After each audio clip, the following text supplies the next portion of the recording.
सकते हैं।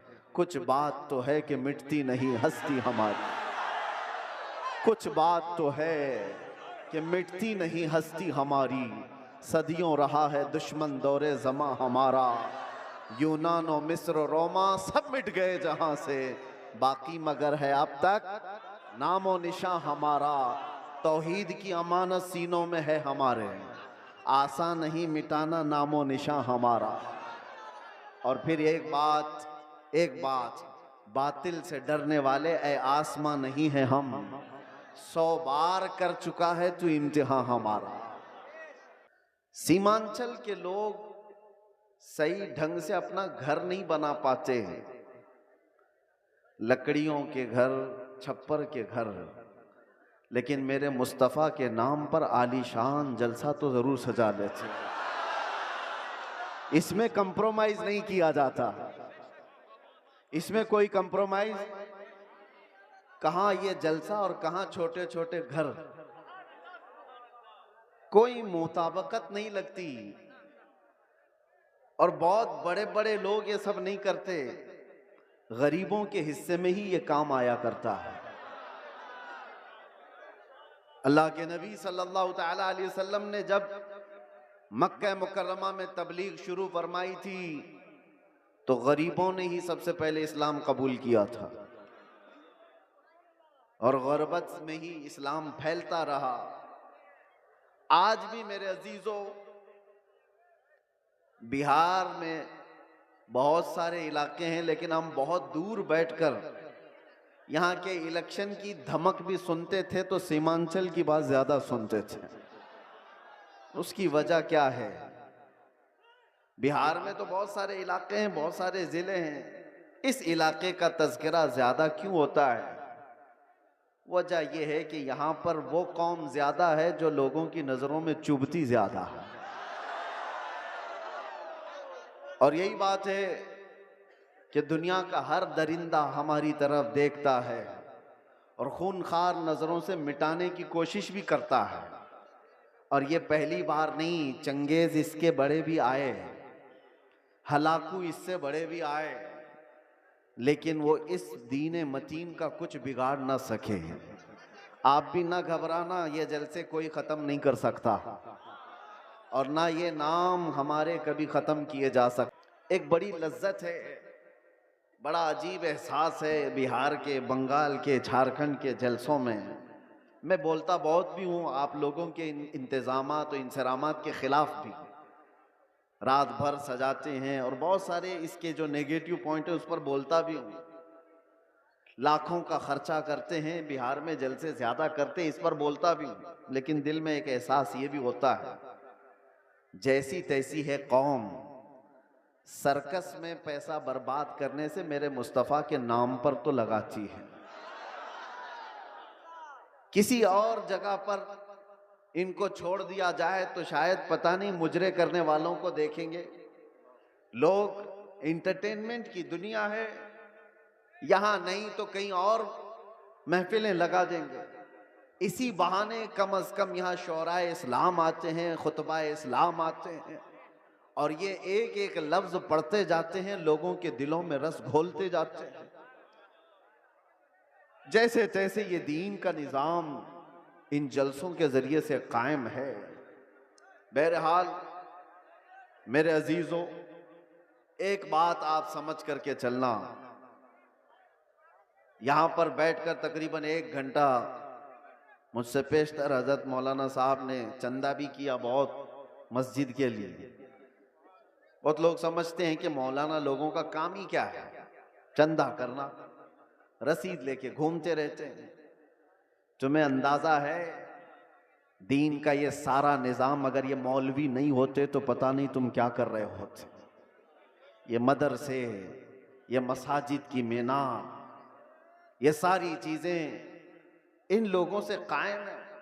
होते होंगे चंद चंदा खोर लोग, मगर आपको पता है एक एक पाई दीन के लिए ऐलान करके जमा करना ये उलमा की शान है। क्या उनके अंदर सेल्फ रिस्पेक्ट नहीं है? क्या मांगना उनकी बचपन की आदत है?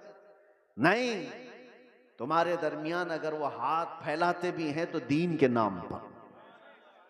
मेरे मुस्तफ़ा करीम सल्लल्लाहु ताला अलैहि वसल्लम की शरीयत ताहिरा की बका के लिए मुझे बात याद आती है। मेरे वालिद गिरामी फरमाया करते थे, अल जामियातुल अशरफिया मुबारकपुर आज हिंदुस्तान की एक ऐसी अजीम यूनिवर्सिटी का नाम है जिसके सामने ताजमहल की ऊंचाई भी फीकी पड़ती है। ताजमहल तो लोग टिकट देकर के देखने जाते हैं और फोटो खिंचवा कर आते हैं, मगर अल जामियातुल अशरफिया वो ऐसी जगह है जहां इंसान बनाए जाते हैं। उलमाए रब्बानीन की एक बड़ी जमात पैदा होती है। जब उसकी तामीर का मसला था, बानी जामिया अशरफिया मुबारकपुर हुजूर हाफिज मिल्लत रहमतुल्लाह अलैह इसी तरह ऐलान कर रहे थे कि कोई है जो ला करके जामिया अशरफिया के लिए कुछ सुपुर्द करे। आपको मारहरा मुतहरा के सैयदजादे सैयदुल उलमा ने बिठा दिया और कहा, मौलाना आप बैठ जाइए, मैं सैयदजादा हूं लेकिन इस इदारे के लिए चंदा मैं करूंगा। आले रसूल हूं, मांगने की आदत नहीं, कभी नहीं मांगा। और उसके बाद जब सैयद मियां रहमतुल्लाह ताला अलैह ने ऐलान किया तो जाहिर सी बात है मुझे ये इलाका देख करके वो बात याद आती है। मौलाना तो 11,000 मांग रहे थे। वहां पर छोटा गांव था, छोटी बस्ती थी। जब मांगा जा रहा था चंदा तो एक बूढ़ी औरत एक मुर्गी का अंडा लेकर के आ गई थी। कहा मेरे घर में इसके अलावा कुछ है नहीं, ये चंदे में कबूल कर लीजिए। मुर्गी का अंडा, ये लोगों के जज्बात थे। और ऐसा नहीं है कि वो अंडा देख करके उसको भेज दिया गया कि इसका क्या किया जाएगा, उसको भी कबूल किया गया। और सैयद मियां रहमतुल्लाह अलैह ने फरमाया था, इस औरत ने ज़माने यूसुफ की याद दिलाती है।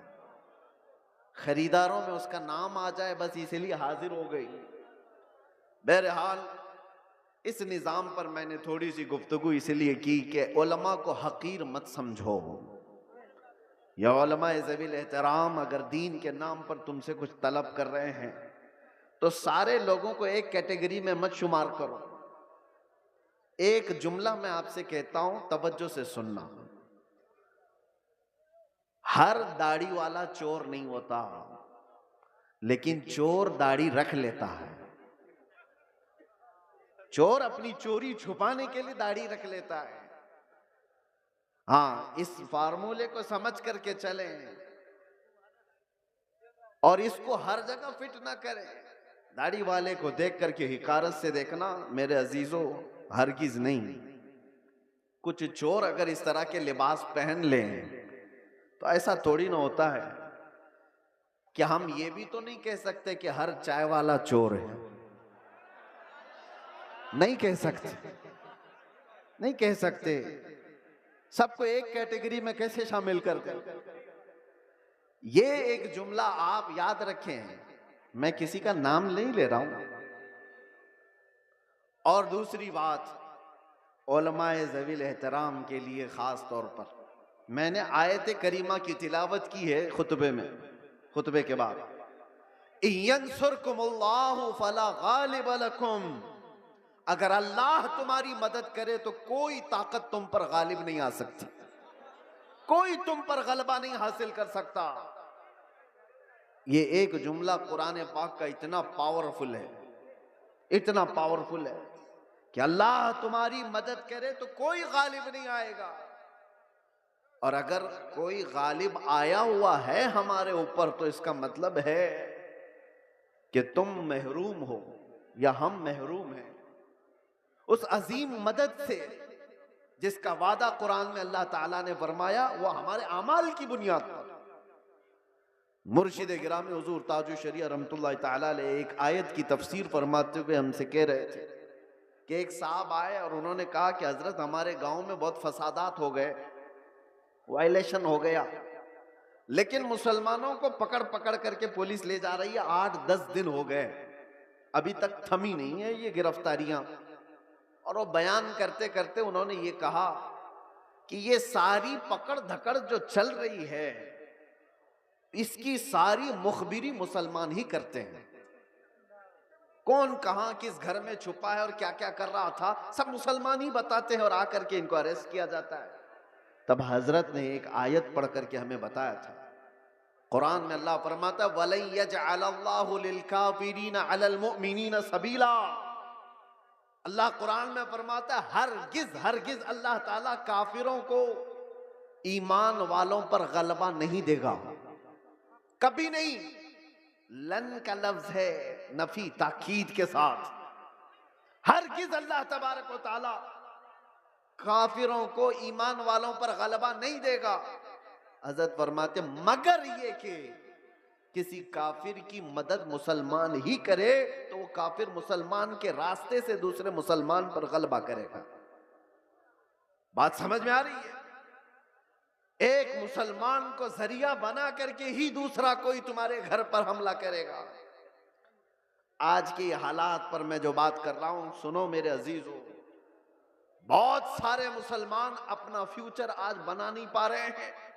इनको पता ही नहीं है किसके साथ जाना है और किसका साथ देना है।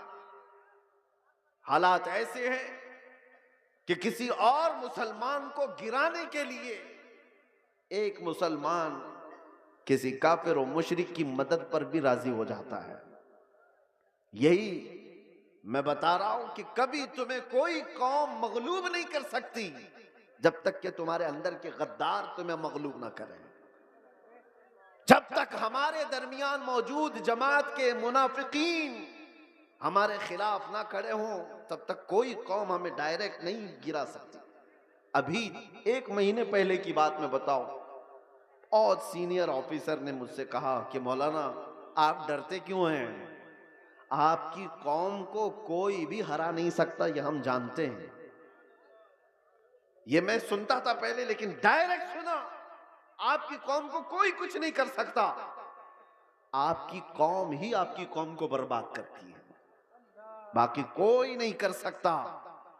आज भी दूसरों को इस बात का यकीन है कि हमें कोई भी गलबा हासिल करके गिरा नहीं पाता जब तक कि हमारा अंदर का मुनाफिक उसका साथ नहीं देता।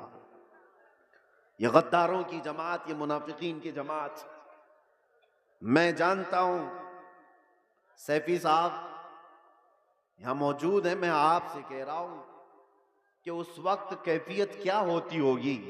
ये स्टेज पे मौजूद सारे उलमा, हमारी बिरादरी, उलमा बिरादरी, हम गिरफ्तार होकर के 200 लोगों के दरमियान हैं।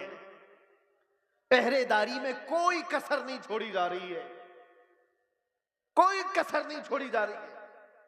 सारे इर्द गिर्द हमारे अतराफ कुर्सियां लगाकर बैठे और सवालात पे सवालात, सवालात पे सवालात।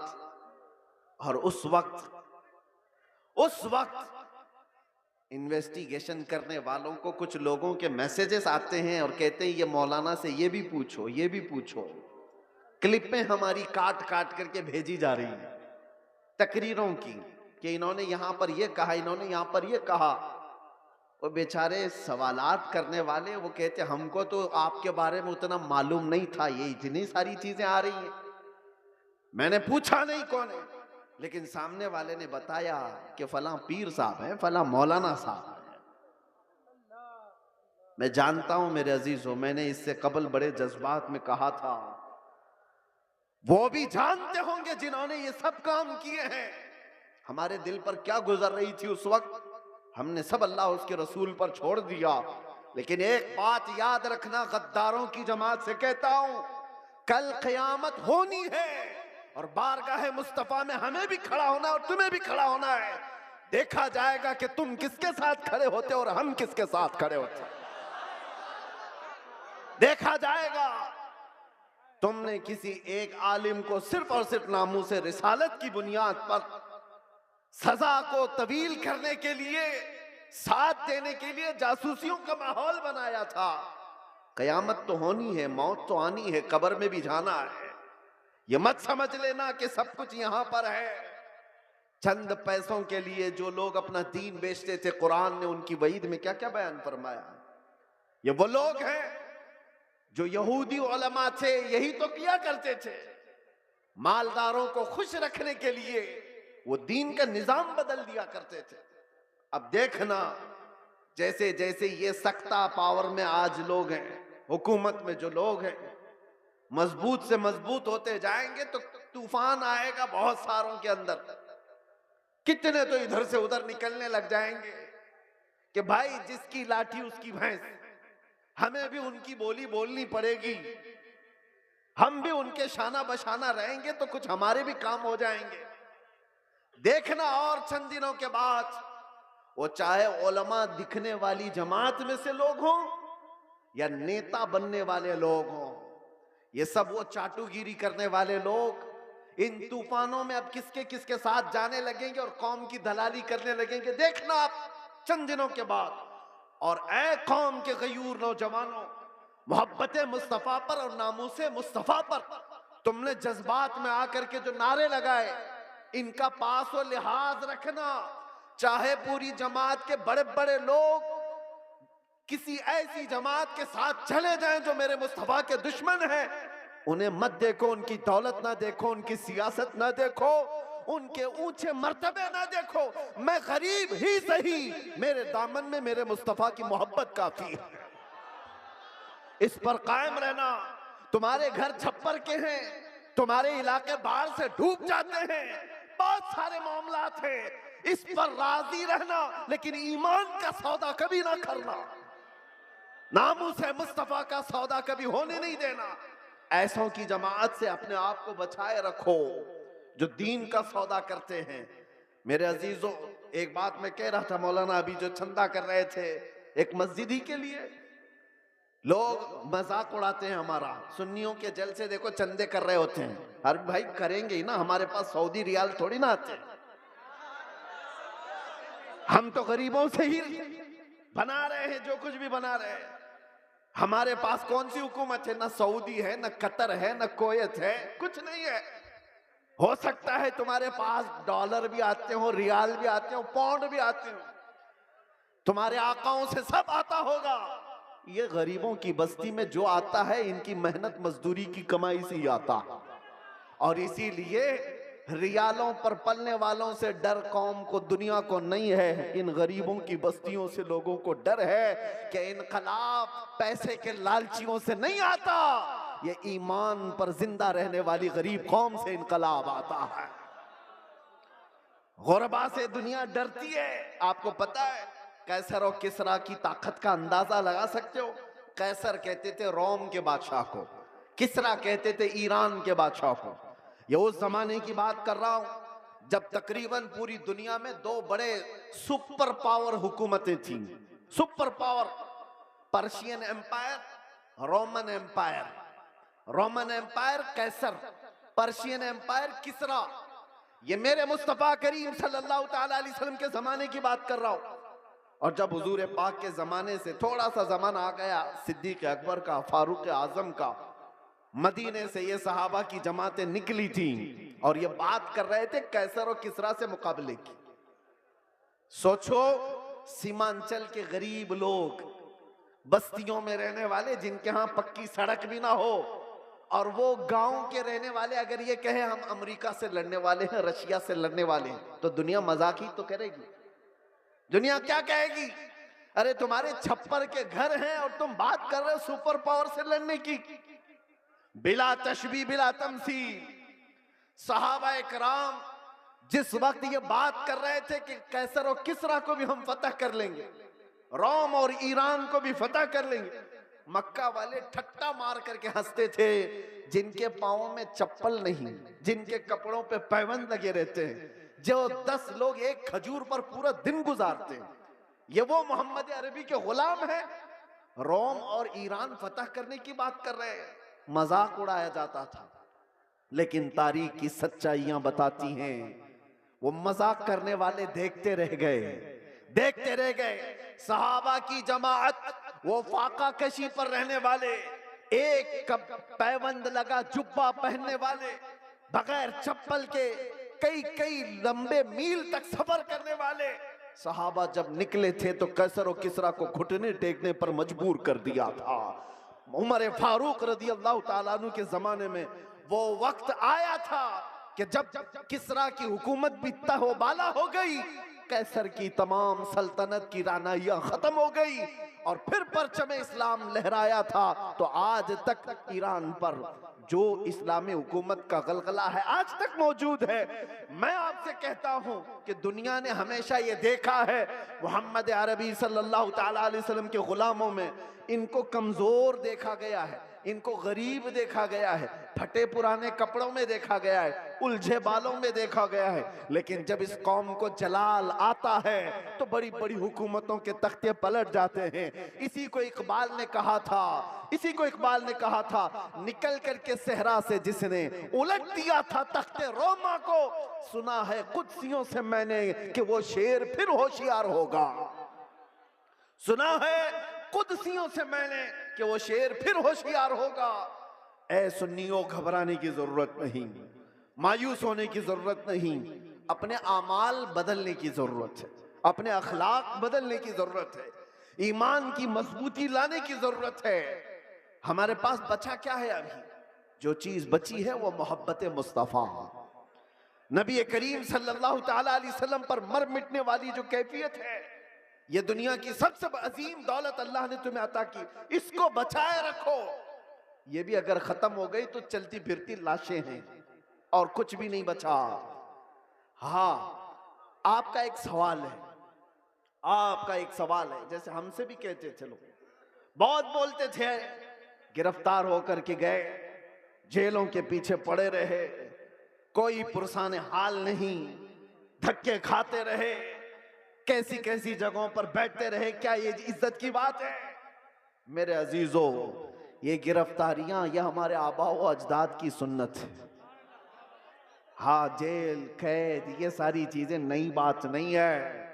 तारीख उठा करके देख लो तो बड़े बड़े बुजुर्गान दीन इस मंजिल से गुजरते चले गए और सब, ये तो छोटी मंजिल है, इससे बड़ी मंजिल फांसी की आती है।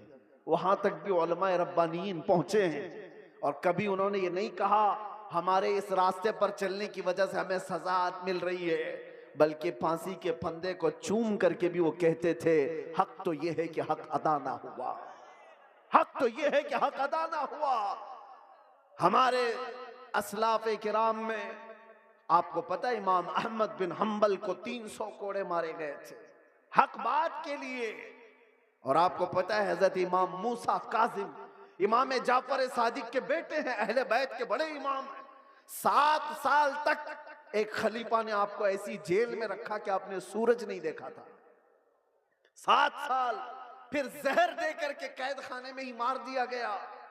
इमाम मोहम्मद बिन हसन अस्करी 20 साल तक जेल की जिंदगी गुजार रहे। हजरत अहमद फारूकी सरहिंदी मुजद्दिद अल्फसानी 8 साल तक ग्वालियर की जेल में बंद रहे। अल्लामा किफायत अली काफी, इनायत अहमद काकोरवी, फजल हक खैराबादी, ये वो उलमाए रब्बानीन हैं जो अपने हक बयानी की बुनियाद पर जेल की सजाएं काटते रहे। लेकिन ये बात इसलिए मैं कह रहा हूं, जेल की सजाएं काटने के बाद न दीन पर कुछ फर्क आया न ईमान पर कुछ फर्क आया, इसलिए कि हमारा मानना यह है इस्लाम जिंदा होता है हर करबला के बाद। इस्लाम जिंदा होता है हर करबला के बाद। कुर्बानियां अगर देने का वक्त आए तो कुर्बानियां दोगे या नहीं दोगे? हुजूर पाक सल्लल्लाहु ताला अलैहि वसल्लम के नाम पर आजमाइशें आएंगी तो उन आजमाइशों के लिए तैयार रहोगे कि नहीं रहोगे? बस मैं ये नहीं कहता कि कुछ करने के लिए, जाने के लिए, उठने के लिए, बस बात इतनी है कि संभाले रखो अपने ईमान को और उलमाए रब्बानीन अपना काम करते रहे, हक बोलना ना छोड़ें, किसी जालिम के दबाव में आकर कभी भी वो अपनी जुबान को गूंगी ना करें, बल्कि वो हक बयान करते रहें। परेशानियां आएंगी, मसाइब आएंगे, ये तुम्हारे मरातिब को और बढ़ाते चले जाएंगे। किसी सेठ की चापलूसी में हक बयानी से आप दूर ना भागें, इसलिए कि सेठ न तुम्हें रिस्क देता है न तुम्हें हयात देता है। अल्लाह रब्बुल इज्जत रज़्ज़ाक़ हकीकी है, वही हयात व ममात का मालिक है। उलमाए रब्बानीन को भी ये चाहिए कि हालात ज़माना को देखें जरूर, लेकिन हक बात से आप अपनी जुबान को न रोकें, इसको चलते रहने दें। अल्लाह की गैब से मदद होगी और कौम के अंदर ईमान जिंदा रहेगा, कौम के अंदर बेदारी बाकी रहेगी। और अगर ये चुप हो गए तो कौम का एक बड़ा हिस्सा बुज़दिल बन जाएगा, कौम का एक बड़ा हिस्सा बुज़दिली का शिकार हो जाएगा। चंद उलमाए रब्बानीन ही सही, इन्हें चाहिए कि वो अपनी कुर्बानियों के लिए तैयार रहें। हमने रोटियां बहुत खाई हैं हुजूर के नाम पर, जलसे बहुत कर लिए हैं। लोग उलमा को आज जो नवाजते हैं, चाहे वो एक नजराने का छोटा सा लिफाफा ही क्यों ना हो, ये ना समझें कि आपकी टोपी दाढ़ी की वजह से, बल्कि मुस्तफा करीम की निस्बत की वजह से। सारी कौम आपको नाइबे रसूल समझती है, हुजूर के नाम पर हमें मिल रहा है, खा रहे हैं। आप नीचे बैठे, हम ऊपर बैठे हैं। ये ऊपर बैठना भी मेरे हुजूर की निस्बत की वजह से। ये मिंबर उलमा को जो दिया जाता है इसलिए कि नबी पाक के नायब है, और जब हुजूर पाक की बात आए तो आए काए ना किया करें। उलमा को चाहिए कि वो अपना हक अदा करें, अपना हक अदा करें। और हमने देखा है चंद वो लोग मसलहत और हिकमत की बात करते हुए हमें डराते हैं। मेरे अजीजों, मसलहत अपनी जगह पर, हिकमत अपनी जगह पर। क्या इमाम हुसैन को मसलहत नहीं मालूम थी? करबला में जाने के वक्त उनको हिकमतें नहीं मालूम थी, जो 72 लोग अपने खानदान के लेकर शहीद हो गए। दीन पर कभी ऐसे मामलात आए तो मेरे अजीजों, उलमा का सबसे पहला ये नंबर है कि कौम आप एक कदम बढ़ाते हैं तो ये 100 कदम आगे बढ़ने को तैयार है। आपको सिर्फ एक जुबान कहने की देर है। कौम तो बेचारी बेपनाह मोहब्बतों के साथ जान देने के लिए भी कुर्बान है। मैं अक्सर एक बात कहा करता हूं, आज से 4 साल पहले मैंने दिल्ली में उस पाखंडी को जो मुबाहले का चैलेंज किया था, और आपको पता है हमारा ऐलान पूरी दुनिया भर में फैला था कि हम आग में कूदने जा रहे हैं। लेकिन उस वक्त मुंबई का एक नौजवान मेरे पास आकर कहा था, जो कोई बामल नहीं दिखता शक्ल से, हाँ दाढ़ी में भी डिजाइन, सर में भी डिजाइन, फटी जीन्स पहना हुआ, उसने कहा था कि हजरत मुफ्ती साहब, मैंने सुना है आपका ऐलान, आप दिल्ली जा रहे हैं आग में कूदने। मैंने कहा आपको क्या है उससे? उसने कहा आप जब भी जाना हो तो मुझे ले जाएं, पहले मैं कूदूंगा। चेहरा देखो, हुलिया देखो पूरा। मैं ये कहता हूं उलमाए रब्बानीन से, हमें सिर्फ कहने की देर है, सारा महाज कौन संभालेगी? सारा महाज। हमने सिर्फ ऐलान किया था, बच्चा बच्चा तैयार खड़ा था। ये जज्बा है मोहब्बत मुस्तफा की बुनियाद पर। उस दिन मेरे आंखों में आंसू आ गए थे उस नौजवान को देखकर। उसने कहा था मैं मस्जिद में ज्यादा आता नहीं, आपके करीब आया नहीं ज्यादा, लेकिन इतनी बात है कि हुजूर से मोहब्बत जरूर करता हूं, और जब उनकी बात आई है तो जान भी दे सकता हूं। मैं आपको बताऊं, उसी नौजवान को देखकर आंखों में आंसू आए।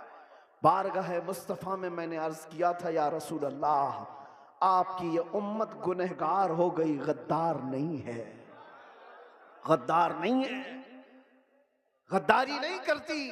तो मेरे अजीजों, इसी चीज को मैं कहता हूं, थोड़ी सी लौ देने की जरूरत है। उलमाए रब्बानीन हक बयान करें, कौम को सही सलीके से चलने का उनको निशाना दिया करें, फिर देखे इनकलाब आएगा, जरूर आएगा। हमें आज ये पता ही नहीं है किसके साथ जाना है, किसके साथ बैठना है, किसके साथ उठना है। जो देखा उसकी तरफ चल पड़े, ऐसा नहीं होता। उम्मत मुस्तफा, तुम खैर उम्मत हो, हर कोई तुम्हारा आइडियल नहीं बन सकता, हर कोई तुम्हारा रोल मॉडल नहीं बन सकता। तुम्हारा रोल मॉडल खालिद बिन वलीद हो सकता है, तुम्हारा आइडियल सलाहुद्दीन अय्यूबी हो सकता है। अरे गैरे नत्थु खेरे को देखोगे तो बुज़दिली तो आएगी। फिल्मों में नाचने वाले तुम्हारे आइडियल बनेंगे, तुम उनके फैन हो, उनकी तरह कपड़े पहनने की कोशिश करोगे, उनकी तरह लाइफस्टाइल बनाने की कोशिश करोगे। याद रखो, वो जहन्नम में जाएंगे तो साथ तुम्हें भी लेकर जाएंगे। हाँ, लाइफस्टाइल बनाना है तो मेरे मुस्तफा के गुलामों की लाइफस्टाइल बनाओ। वो सहाबा रिदवानुल्लाहि ताला अलैहिम अजमाइन जो दुनिया के सबसे अच्छे इंसान थे इस रुए जमीन पर, वो हमारे रोल मॉडल है, वो हमारे लिए आइडियल है। कौम को ये मैं कहता हूं, सहाबा को पढ़ो, उनकी सीरत पढ़ो। रोजाना इंटरनेट का जमाना है, सर्च करो मेरे नबी पाक सल्लल्लाहु ताला अलैहि वसल्लम के सहाबा की सीरत। आज से ये पाबंदी कर लो कि कम से कम 100 सहाबा की सीरत, उनकी तारीख में पढ़ के रहूंगा।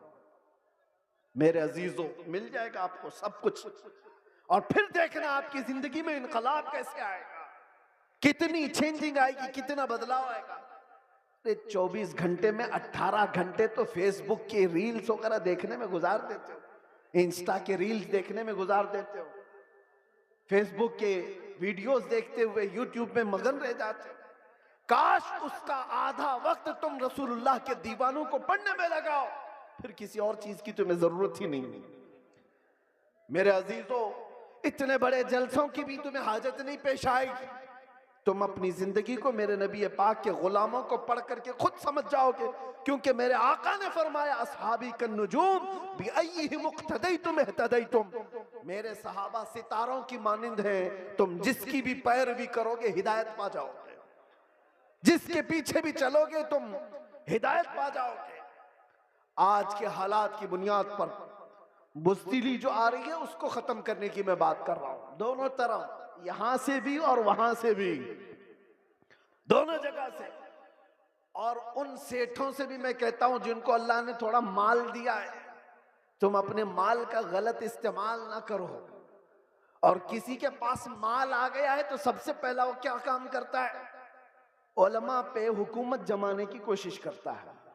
वो चाहता है कि सारे मौलाना मेरे इशारे पर चले। ये सारे सेठों का मिजाज बनता चला गया।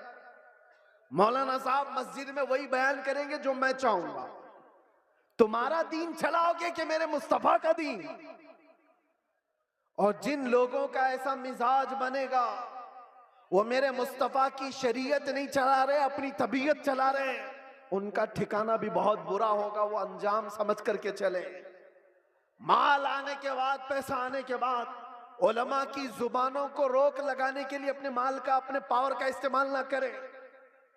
हाँ, उनसे रिक्वेस्ट करें, इल्तिजाएं करें कि आप इस मौजू पर कहें, इस मौजू पर, लेकिन बंदिशों के साथ। अरे कितने तो ऐसे हैं, हमारे पास एक मामला ऐसा अभी दूर दराज के इलाके का आया। एक इमाम साहब को हक बयानी करने पर उनके कपड़े फाड़ दिए गए, उनको मारा गया, मिंबर से उतारा गया। किस वजह से? कि उनकी तबीयत की बात नहीं कर रहे थे मौलाना, शरीयत मुस्तफा की बात कर रहे थे। तुम सूद खाते रहोगे और उलमा नहीं बयान करेंगे, शराब पीते रहोगे उलमा नहीं बयान करेंगे, चोरी करते रहोगे उलमा नहीं बयान करेंगे। अगर तुम्हें तुम्हारी बुराइयों के बारे में बताने से बुरा लगता है तो डॉक्टर के पास भी मत जाना। वो तुम्हारी बीमारियों को जब बताता है तो क्या थप्पड़ लगाते हो? जब तुम्हें वो कहता है कि तुम्हें बुखार हो गया है, पेट में अल्सर हो गया है, तो क्या थप्पड़ लगाओगे? गिड़गिड़ाने लग जाओगे, डॉक्टर साहब इलाज कर दो, जल्दी से अल्सर निकाल दो। यही काम जब उलमा तुम्हारे साथ करे, रूहानी बीमारियां तुम्हें लगी हैं, तो तुम्हारे दिल में रिक्कत तारी हो जाना चाहिए और सोचना चाहिए। आओ उनके पास, कहो कि हमें इन बीमारियों से आजाद करा दो, इन गुनाहों से, इन बीमारियों से, इन बलाओं से हमें आजाद कराओ। लेकिन उल्टा है, पैसों का जोर ऐसा कि उलमा की दाढ़ियां खींच ली, उनके जुब्बे खींच लिए, उनकी इज्जतों पर उंगलियां उठाने लग गए। ये मिजाज बदलो मेरे अजीजों। और आज जलसों के सिलसिले में एक और बात मैं कह के जा रहा हूं। इंतजामिया जितने जलसे करते हैं, बाहर से आने वाले शायर, बाहर से आने वाले मुकर्रिर, ये सारे अपनी जगह पर। तुम अपनी मस्जिद के इमाम को अगर खुश नहीं रख सकते तो इन जलसों को क्या हासिल है? इन जलसों का क्या हासिल है? लाखों रुपए जमा करते हो और ये सब पे खर्चा करते हो। मस्जिद का इमाम 5000 के लिए तरस जाता है। मोहल्ले के इमाम को समझते हो कि ये तो घर की मुर्गी है, दाल बराबर, इसको तो चलाया जा सकता है। वो तुम्हारे साथ साल के पूरे दिन रह रहा है, हम तो आधा घंटा 1 घंटा आकर के जा रहे हैं। जो साल भर तुम्हारे साथ खिदमतें कर रहा है उसका दिल ज्यादा खुश रखो। अगर वो मुतहर्रिक नहीं होता तो तुम्हारे पास दीन का मिजाज आता कहां से? तुम्हारे बच्चे कुरान पढ़ते कैसे? अगर वो मेहनत ना करे तो अलिफ से बा तक ना आए बच्चों को, तो फिर सबसे पहला हक है उसका। ये मिजाज भी बिहार हो कि कहीं पर भी हो, मैं ये देना चाहता हूं। हम नजराने के लिए नहीं आते, एक बात याद रखें कान खोल करके।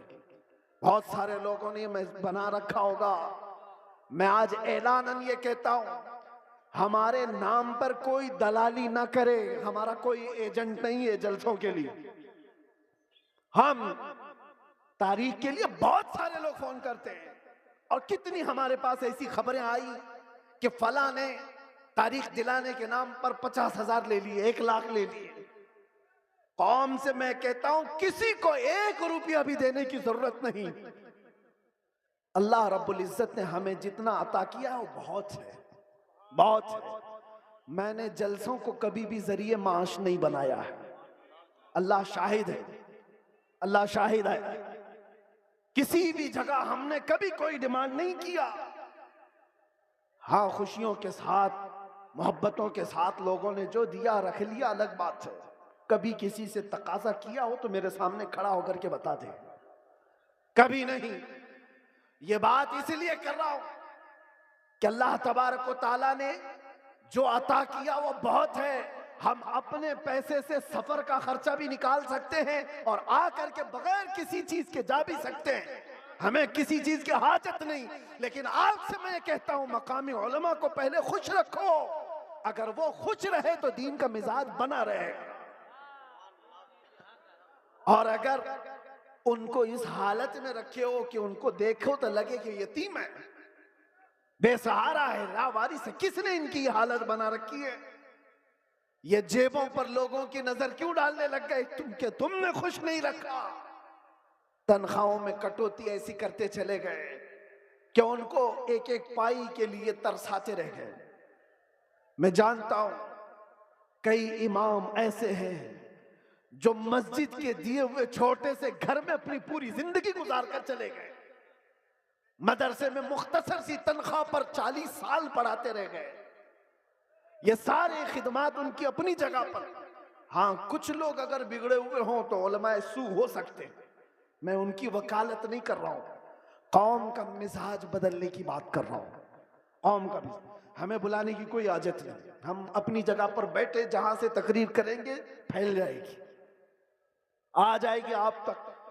मुंबई में खड़े होकर के जुमा में खिताब करते हैं तो पूरी दुनिया में फैलती है, आ जाती है। हम सिर्फ और सिर्फ बड़े इसरार की वजह से आ जाते हैं। हम ये नहीं चाहते कि आपका माल जाया हो, बर्बाद हो। आप ये सारे माल का जो सही इस्तेमाल है वो अहले सुन्नत व जमात की मजबूती के लिए ही पर लगा। ये क्या मिजाज है बना रखा है? बहुत सारी फॉर्मेलिटीज हम देख रहे हैं, नात खानी भी नोट खानी की तरह। जिसको देखो उसको पैसों की तलब में अगर नात पड़ी जाती है तो वो नात नहीं रहती है, वो नात नहीं, उससे इश्क मुस्तफ़ा नहीं आता। इश्क मुस्तफ़ा तो वो है। आज से तकरीबन 70 साल पहले मैंने पहले एक मैगजीन आता था माहनामा अल मीज़ान, और इस्तिकामत, माजरत, माहनामा इस्तिकामत, उसमें एक चीज लिखी हुई थी। बड़े उलमा बैठे हुए थे, एक शायर नाते मुस्तफ़ा पढ़ रहा था और उसके शेर का मफहूम ऐसा कुछ था, एक तरफ काबा है, एक तरफ गुंबद खजरा, दरमियान में मैं हूं, इधर जाऊं कि इधर जाऊं। 18 मरतबा उसने एक ही मिसरा पढ़ा, 18 मरतबा। होता है लोग पक जाते हैं, ये शायर लोग क्या पढ़ रहे हैं। लेकिन वो शायर ऐसा नहीं कि जिस शेर पे पैसा मिल रहा है उसको रिपीट कर रहा हो, जिस शेर पे पैसा मिले उसको बार बार पढ़ते जाओ, नहीं, कोई नहीं। वो उलमा की महफिल थी, 18 बार जब पढ़ा उसके बाद गश खाकर गिर गया। उलमा इकराम बैठे हुए वो उठाने के लिए आए तो देखा उनकी रूह परवास कर चुकी थी। ये नाते मुस्तफा है। पहुंचा वहीं पर जिसकी मदहसराई कर रहा था, और यहां तो लोग हुल्लड़बाजी कर रहे होते हैं। ये नात नहीं है। नात खानी को नात खानी रखो, नोट खानी मत बनाओ। तुम्हारे पैसे संभाल रखो। देने का इतना शौक है तो बाद में क्यों अलग से ले जा करके नहीं देते? ये उछालना क्या है? ये मुजरा करना क्या है? ये तमाम चीजें क्या है? लोगों को देखा गया है, उनके पास गड्डियां हैं, वो एक साथ देना नहीं चाहते, चुट्टे चुट्टे निकाल निकाल कर, ताकि पूरी दुनिया उनके माल के नजारे देखे। वो अपनी तमाम चीजों की नुमाइश चाहते हैं। मेरे अजीजों, इस मिंबर रसूल को इन तमाम चीजों का खेल ना बनाओ। ये पाक मिंबर है। बुजुर्गाने दीन ने जैसा इस मिंबर को रखा था वैसे ही रखा जाए। मेरे एक उस्ताद फरमाया करते थे, जलसे के 3 रुकन होते हैं, याद रख लीजिए। 3 रुकन हैं, एक इंतजामिया, एक स्टेज के मुकर्रिर, ये 2 गए, तीसरे ऑडियंस, सुनने वाले लोग।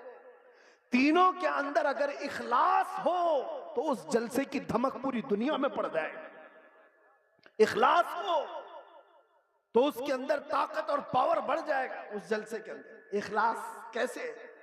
जलसा कराने वालों का भी इखलास हो कि हम अल्लाह उसके रसूल की रजा के लिए कर रहे हैं, कंपटीशन के लिए नहीं, पैसा जमा करके खाने के लिए नहीं। जलसा किया तो बाकी का पैसा हजम कर लिया, इसके लिए नहीं। इखलास हो। दूसरा रुकन ये मुकर्रिरीन का है, वो पैसा लेने के लिए ना आए हो, वो अल्लाह और उसके रसूल की बात कौम तक सुनाने के लिए आए, उनके दिल में इखलास हो। तीसरा, सुनने वाले भी सर्कस देखने ना आए हो, एंटरटेनमेंट करने ना आए हो, वो अपना घर बार छोड़ करके अल्लाह उसके रसूल के लिए आए हो। जब ये तीनों अरकान में इखलास होता है तो वो जलसा पावरफुल हो जाता है, रूहानियत से भर जाता है। फिर वहां से कहा हुआ हर जुमला ताकतवर होता है, वरना हजारों जलसे क्यों नहीं फायदा देते? क्यों नहीं देते? कहीं तो कोई मिस्टेक है, कहीं गड़बड़ है, इनकी इस्लाह की जरूरत है। कंपटीशन में जलसे ना करो। तारीख लेने वाले लोगों की कतार है। यहां भी बहुत लोग आए होंगे, पहले मिले भी और अब मिलने वाले भी होंगे। उनसे भी मैं कहता हूं, एक इलाके में अगर कहीं हो गया तो सारे साथ मिलकर क्यों नहीं साथ देते? नहीं हजरत, हमारा गांव अलग है, हमारा गांव अलग, उसी गांव में तारीख दो। नहीं हजरत, हमारी कमेटी अलग है। कमेटी भी अलग करना चाहती, गांव भी अलग करना चाहता है। किस लिए? मेरे अजीजों, इखलास पैदा करो। ये दीनी काम दिखावे के लिए नहीं होते, ये दीनी काम इखलास के लिए, अल्लाह के रसूल की इस शरीयत ताहिरा की हिफाजत के लिए। बहरहाल मैंने जो कुछ भी कहा आप लोगों के मिजाज से हट करके कहा। हो सकता है कड़वी लग जाए बात, लेकिन बीमारियों की दवा कड़वी होती है। बुखार की गोली कड़वी होती है, निगल जाओ तो फायदा है, उगल जाओ तो बुखार बढ़ता जाएगा। इसलिए उलमाए रब्बानीन, जलसे के मुंतजिमीन और अवामुन्नास सब के लिए मैंने ये बात कही है। अल्लाह ताला सबसे पहले इन सब बातों पर मुझे अमल की तौफीक अता फरमाए और सारी कौम को अमल की तौफीक अता फरमाए। मेरे अजीजों, अखीर में आओ मैं अपनी गुफ्तगू समेटते हुए ये बात कहूँगा, अब इस दुनिया में हमारी बची हुई जिंदगी में कुछ भी नहीं रहने वाला, सब चीजें छिन जाएंगी। एक चीज बाकी रहेगी, वो कब्र तक भी रहेगी और हश्र में भी रहेगी। वो चीज है जिसको मैंने कहा, जान है इश्क मुस्तफा, रोज फजू करे खुदा, जिसको हो दर्द का मजा, नाजे दवा उठाए क्यों। नौजवानों, इस बात पर अपनी जिंदगी गुजारो। तुम्हारी अपने शौक नहीं चलेंगे, तुम्हारी अपनी ख्वाहिशात नहीं चलेंगी, तुम अपनी मर्जी से यहां पर नहीं जियोगे, इसलिए कि जिंदगी तुम्हारी अपनी नहीं है। जिंदगी ये नहीं किसी की किसी के लिए, जिंदगी है नबी की नबी के लिए। ना समझ मरते हैं जिंदगी के लिए, जीना मरना है सब कुछ नबी के लिए। लब्बैक या रसूल अल्लाह, लब्बैक या रसूल अल्लाह, लब्बैक या रसूल अल्लाह। व आखिरु दावाना अनिल हम्दुलिल्लाह। अल्हम्दुलिल्लाह अल्हम्दुलिल्लाहिल हन्नानिल मन्नान अल्लज़ी खलक़ल इंसाना व अल्लमहुल बयान वस्सलातु वस्सलामु अला रसूलिही सय्यिदिल इंसी वल जान व अला आलिही व अस्हाबिही ज़विल खैरि वल इहसान अम्मा बअद फ़अऊज़ु बिल्लाहि मिनश शैतानिर रजीम बिस्मिल्लाहिर रहमानिर रहीम इन यंसुरकुमुल्लाहु फला गालिब लकुम व इन यख़ज़ुलकुम फमन ज़ल्लज़ी यंसुरुकुम मिन बअदिही व अलल्लाहि फल्यतवक्कलिल मुमिनून सदक़ल्लाहु मौलाना अज़ीम। बारगाह रिसालत मुआब सल्लल्लाहु तआला अलैहि वसल्लम में दुरूद पाक का हदिया पेश करें। अल्लाहुम्मा सल्लि अला सय्यिदिना मुहम्मदिन मअदनिल जूदि वल करम व आलिही व अस्हाबिहिल किराम व इब्निहिल करीम व बारिक व सल्लिम सलातन दाइमतन सरमदन अबदा। फिर के गली गली तबाह ठोकरें सबकी खाई क्यों, दिल को जो अक्ल दे खुदा तेरी गली से जाए क्यों। जान है इश्क़ मुस्तफ़ा रोज़ फजू करे खुदा, जिसको हो दर्द का मज़ा नाज़े दवा उठाए क्यों। अज़ीज़ान गिरामी वक़ार, इंतज़ार करते करते आखिर मेरा नंबर आ ही गया और आप तमामी हज़रात को देखकर ऐसा एहसास होता है कि मैं जब इस जलसे में आ रहा था तो गाड़ी वालों से पूछ रहा था कि मुझे कौन से खेती में ले जा रहे हो। पगडंडियों से गुजरते हुए यहाँ आ रहे हैं। इतना बड़ा जलसे का निज़ाम देख करके एक बात तो समझ में आती है